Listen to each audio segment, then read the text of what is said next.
Well, good afternoon, everybody. We'll go ahead and get started. We're certainly pleased to win the game last Saturday. Believe Nevada's a good football team, and they'll win some games the rest of the way.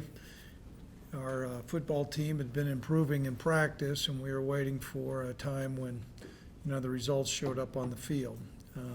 So they did. Challenge will be this week getting our football team ready to go. You've got a young football team and making sure to handle a win. Sometimes everybody takes that as a foregone conclusion, but I think it's going to be important that we come back to practice today, have good focus, good attention to detail, get ourselves moving forward. And we are going to have some returning players. You saw on the depth chart, Lucas Walker's back. Robert Priester is back. We're in hopes. Tanner Gentry did not finish the game, but we're in hopes that we'll have Tanner. And so I think we're a little bit more healthy than we were the previous week, and should be an exciting ball game. I think we have a couple members of media online or over the phone. Any questions? Yeah, Coach, Dave Southern got the Dixon here. Yes. I just wanted to ask about the offensive progress. It seems like it certainly clicked against Nevada, but it seems like each week kind of maybe taking a step up. Where would you kind of assess where that group's at? A little bit of a mixed bag. I thought last week, anytime your quarterback plays well, that's going to certainly help. There were some things that really helped Cam's performance. Now, he was spot on, but I thought we did a really nice job protecting him, and certainly the balance of the running game helped. Against Air Force, we didn't have that type of balance, and so, Brian, when Brian's going and we got some holes, that really makes a difference. Many times he can generate some yardage on his own, which is always certainly an advantage. And when Cam's playing well and we're protecting him well, we've made good progress, and I think we've improved each week. Some of the numbers you look at what Cam's been able to do, what Brian's been able to do. The numbers are there, but I know obviously sometimes the points haven't come. How would you kind of attribute that to, and how much of is definitely something you guys have talked about? Just maybe if those points had come, certainly the record may be a little different. Well, we can't do anything about what's in the rearview mirror other than learn from some things. I think we've been, somewhat our own, not critic, but sometimes our own worst enemy between untimely penalties and miscues. We've moved the ball. Certainly our yardage has been good, and at times I've stood on the sidelines and looked at the scoreboard and seen how much the ball's moved, and then looked at the point production. They don't equate. I think we've really emphasized the red zone. It was great for us to see us score on a power running play from the 5-yard line with a true freshman, Kellen Overstreet. And so we're going to continue to emphasize the red zone this week. We've got to do a good job getting down there, but there's no doubt, we have not been as efficient as putting points on the board as what our offensive productivity yard-wise equates to. You kind of mentioned, the process and stuff. How close is this offense getting to be the way you want it to look, and getting those right guys in there and all that stuff? Well, I think we're still a ways away. I'd like to think that we're really close, but anytime you're starting two true freshman linemen or two true freshman linemen are playing, just their baseline of understanding and knowledge of all the different things that come at them, that's a challenge. Continuing to develop fullback play is a challenge. On our tight ends, we use our tight ends and U-backs a significant amount. So we've made progress. We're not where we want to be, but we have made progress. You mentioned Cam a little bit. What have you seen out of him this year? Where it seems like obviously he's had a nice couple of weeks, especially last week. But how have you seen him grow and kind of fit into the offense? The question was Cam. Is that correct? Cam. Yes. Okay. Yeah. I thought last week there had been signs during the course of the year that he's played well, and then he's been inconsistent at times. Last week, with the numbers, obviously it was his best game. He was very efficient. I think his reads were correct. Fundamentally, he was sound, and he delivered. And I thought our receivers made a significant number of plays as well. So we're pleased with his progress, without question. That was his best game. This next week will be a real challenge, and he'll need to play well again. And you mentioned Tanner Gentry.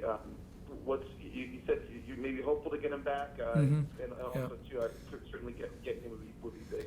Well, Tanner's been a big play guy for us all year long. I mean, he's got a slight AC sprain, and those things, sometimes the guy's able to come back and play at full speed, sometimes they're not, and so we'll know a little bit more as the week goes along. And then finally, for me, Boise State, the opportunity to play against those guys, and obviously they're coming off a tough one that might, put a little bit of a wrinkle in it for you guys, that they might be a little fired up. But just your thoughts on Boise State. Well, they're an outstanding program. Thank the world of Brian. That they've won an awful lot of games. They've set at the top of our conference. In the short time they've been in the Mountain West, they enjoy a national reputation. I can tell you this: our football program is so young that our main focus and our main concern is about the Cowboys and trying to improve the Cowboys. And we certainly understand that Boise is a great team, but their mental state and how they are, we really can't do anything about that. We got to take care of our own challenges that we have. You mentioned the youth. What's that kind of been like for you as a coach this year? Kind of might be exciting to think about what could be, but you do live in the here and now, and you got to go through some of those growing pains, I'm sure. Well, one thing that helps when you've coached a long time, you understand the maturation process. We certainly want all these things to be here now. What we have seen is continual improvement, and that's been encouraging. And so while the future looks very bright down the road, you really don't know what the future holds. What we can control is our preparations and our improvement each week, and we're in hopes that we take a step forward with our improvement on the field this week. Thank you, Coach. You bet, Dave. Okay, now we'll go to, I don't believe there's anybody else online. We'll go to the questions that are here present. You said you're hopeful to get Tanner back, but if he can't go or if he's limited, I mean, I know we've talked a lot about your young receivers, and Jake's had a good season. Is there anyone in particular that, Well, like to step I up? think you'll see James Price. I think he played quite a bit last Saturday, and so he'd probably be the next guy. I know we've got Joe Parker listed, but there's a whole collection of guys, and James would probably fit into that Z position. You look at Boise on film, 8 turnovers against Utah State, 7 in the first half, and that just doesn't happen very often. Did you see anything there? Was it just one of those things that snowballed, or you seeing anything in particular that, Well, first of all, I thought Utah State was very aggressive. They went for a lot of strips, and they ball hawked the ball when the ball was in the air. So you need to credit Utah State with some of those takeaways. And then I'm sure there's nights sometimes when you just don't play particularly well. I saw some things that that number of turnovers is unusually high for anybody, no matter what type of offense you run, and it's going to be difficult for you to sustain an opportunity to win, and that certainly didn't happen there. So probably a little bit of mixed bag. Utah State, I thought, did some really good things, but I'm sure the coaches at Boise looked at the tape and said we can play a whole lot better. Coach, Chase Appleby isn't listed. Have you had any results from that MRI yet? Is it No, not yet, but I can tell you we're hopeful on Tanner. I would say it would be something unusual that's going to come up, the MRI, that would go counter to what our observations or initial diagnosis was. So he's not listed, and I think we'll have him gone for the year, but we'll find out for sure. And then Sean Wicks is still not on there. Are you expecting to get him back at all this season? Well, we're hopeful. Sean, I talked with Sean this morning, and he's making progress, just not as fast as what I'm sure he or us would like. But that's, there's a concussion protocol that we go through, and, it's a little bit longer than normal, but everybody heals in a different way. I know last year's game with Boise was a rough one and everything, and you mentioned just that you're worried about what the Cowboys can do, but to go up there and I know you're going up to win the game, but to be more competitive? Because I know that one that was kind of low for this Yep. team last year. You know what, it's always difficult to look way back, Robert, but if there was one game that I thought we did not compete in, that there was in my sense, an evaluation of, quote, giving up, I think that was the game. And, you know, for us to move forward as a football program, we pride ourselves in being competitive and tough, and maybe sometimes we may be out-executed or we may be out-played because of maturity, but what we have done this year is competed every time. And you're right, our goal is to go in there with a plan and opportunity to win, and that's what we're focused on. But the comments I made earlier to the sports writer from Idaho, Statesman, was, you know, our main concern is just our process, our maturation process, a step forward to getting us better this week, and that's what we're going to be focused on during the course of practice. What do you see for Boise defensively? Because even though they, you know, there was a lot of the turnovers, but they're top 20 defense in a lot of categories. Is it speed? Is it physicality? What do you see particularly? Well, there's a combination. You know, you've got, first of all, you go through the listings. They play a lot of veteran players, and some of the guys, you know, have been, you know, noted for a long time. You know, I think their safety, Thompson, is one of the top safeties in the country. You know, I've been particularly impressed with their secondary. They operate out of a 3-down front. They're big, strong guys up front, but they're just not strong guys. I mean, they have the ability to move. I think his name is Correa. I know his number 8. He flies all over the field, and I saw him run a receiver down from Utah State, and I mean, it was a long gain. He ran him down, and then the next play he's up on the line of scrimmage and challenging on a counter play. So they've got really talented players, and they play very hard.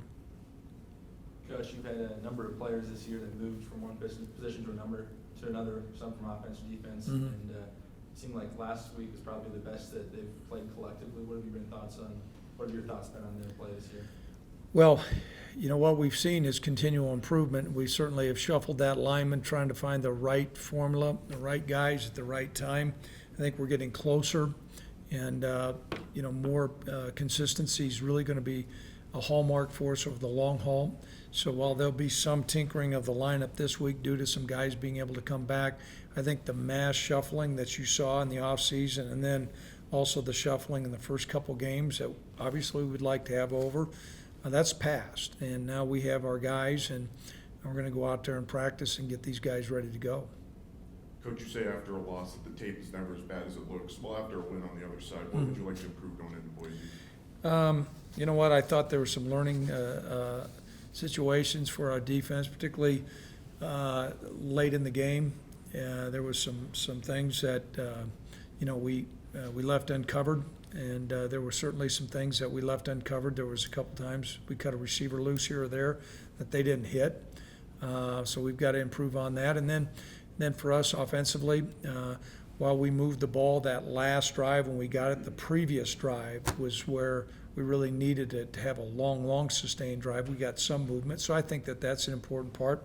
The other thing, you know, and I know much has been said, our field goal kicking is still abysmal, and so we'll continue to work on that the best we can with what we've got.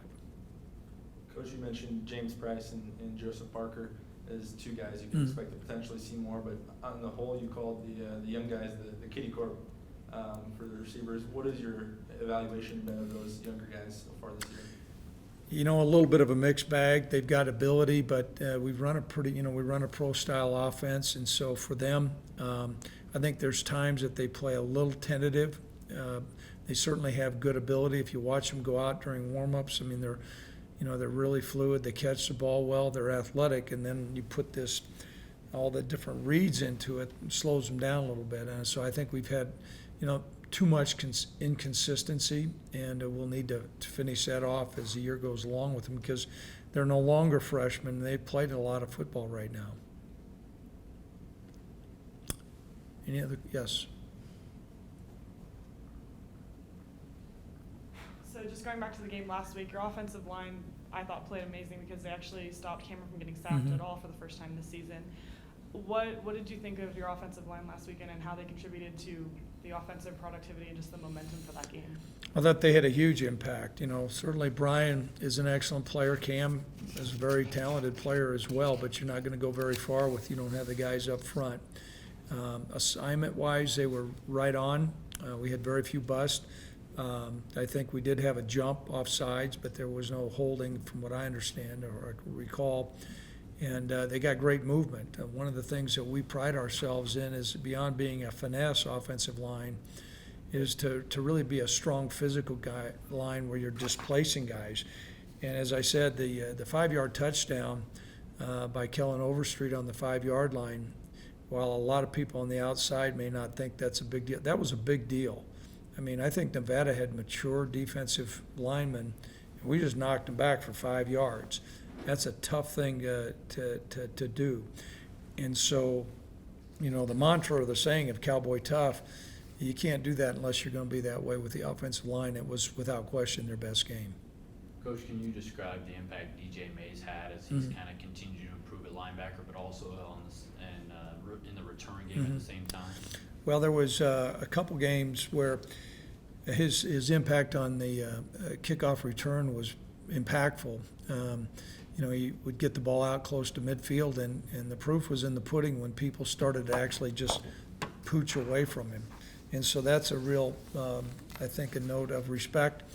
Defensively, he brings an element of speed, and many of the plays that we had early in the year broke in, and in the back seven, we didn't have anybody who could run him down, and so his presence there. And then, he's a very capable blitzer, and so that speed, he's a 4.4 40 guy, and he plays really fast. The thing is he did not have the benefit of going through spring football, and so this is still a learning process for him, but I think he's really adapted well. Coach, I know Robert's back, but C.J. Jennings obviously was tied for the team leading tackles. What did you think of his play on Saturday? He exceeded my expectations. He had shown some signs in practice of being pretty good, but then there had been other times he'd been inconsistent. And, he went in and was technically sound. He competed. Nevada went after him a couple times, and he answered the bell. So, he took a real step forward and showed to us that he's a capable defender. Greg, I know Will Tutine didn't play much or at all. Is he available this week, or do you know his status? I would say that would be probable more than hopeful. He had a sprained ankle, and so we didn't feel like he was going to be in position to do much Saturday. But with a couple days off and not injuring it anymore, we're in hopes that he's going to be back at full speed. And is Nestus still in the protocol? Yeah, he's still in the concussion protocol as well. Yep.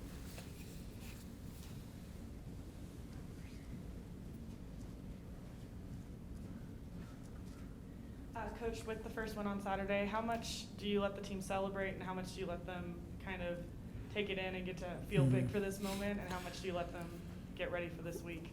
I think it's important to let a team, we have a 24-hour rule. I mean, you got 24 hours to celebrate. Now today, we're going back to work. And that's been a big key to our progress this year, is that each week's a new week.